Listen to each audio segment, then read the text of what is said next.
एक compound interest 2 सालों के बाद में 6% के रेट पर यहाँ पर क्या होगा, द कंपाउंड इंटरेस्ट ऑन इतना।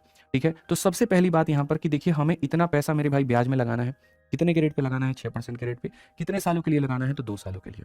और 2 सालों के बाद में उस पर जो ब्याज होगा वो क्या होगा, पहले साल का ब्याज का दर 6% है, दूसरे साल के ब्याज का दर 6 है। अगर हम देखेंगे तो दोनों को एक बार जोड़ देंगे और एक बार दोनों को हम गुना कर देंगे। बहुत सिंपल सा लॉजिक है। तो अगर हम देखें तो ये जो 2500 है ये मूलधन का मान है, मतलब 100% की वैल्यू है, और हमें जो बताना है वो ब्याज का मान 12.36, 12.36। अब अगर हम देखेंगे यहाँ पर तो क्या करेंगे, हम यहाँ बोलेंगे कि सर यहाँ पर ये 4 हो जाएगा, 4 से अगर हम देखेंगे 309 बार में, और 309 क्या होगा, ऑप्शन नंबर ये जो होगा आंसर होगा। उड़ाते जाइए बिल्कुल, यहाँ पर इतना सोचना आपको नहीं है। आइए चलिए 10 नंबर क्वेश्चन देखिए यहाँ पर क्या है।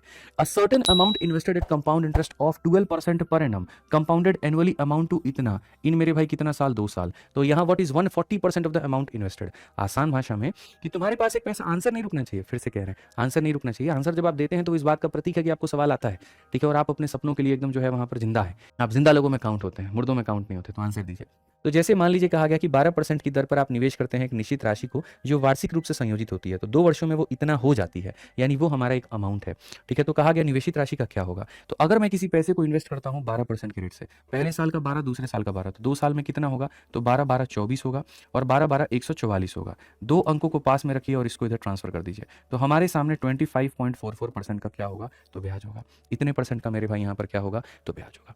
अब क्वेश्चन में यहाँ पर कहा गया तो जो पैसा है वो 3136 है। अब ये अमाउंट की वैल्यू है, किसकी वैल्यू है, अमाउंट की। पैसा है 100%, ब्याज है इतने का, तो अमाउंट कितना हो जाएगा, 100% के समान में इतने का ब्याज, तो अमाउंट हो जाएगा 125.44। और क्वेश्चन में कहा गया था what is 140% of the amount invested, यानी प्रिंसिपल का 140%। तो 100% का 140% ऑटोमेटिक यहाँ पर 140 का मान ही हमसे पूछा गया है। 140 का मान जो है बच्चों यहाँ पर हमसे पूछा गया है। तो यहाँ पर जो होगा वो हमारे सामने क्या होगा, जरा वो देखो। अगर दशमलव को हटाओगे तो तुम्हारे सामने 100 आ जाएगा। क्या तुम्हारे सामने देखो तो ये इसका 100 4 गुना है क्या।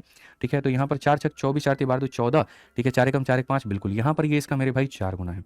और अगर आप यहाँ पर इसको काटने जाओगे 4 से, 4 का 3 बार में 12 और 4 बचे इतना 3500। कौन सा ऑप्शन है, तो जो सी है वो आंसर है। ठीक है, तो यहाँ पर ये एक बड़ा फायदा आपको मिल जाता है। ये बहुत तरीके से आपको ये बात स्पष्ट रूप से समझाता है कि तुम्हें कितने का मान दिया गया है, कितने का मान पूछा है। हमेशा सक्सेसिव आपको इन चीजों का सहारा देता है। आप अगर देखोगे तो 11 नंबर क्वेश्चन भी ऐसा ही है कि 22,500 रुपए को इन्वेस्ट किया जाता है 4% के रेट पे, तो 2 सालों के बाद में अमाउंट कितना होगा।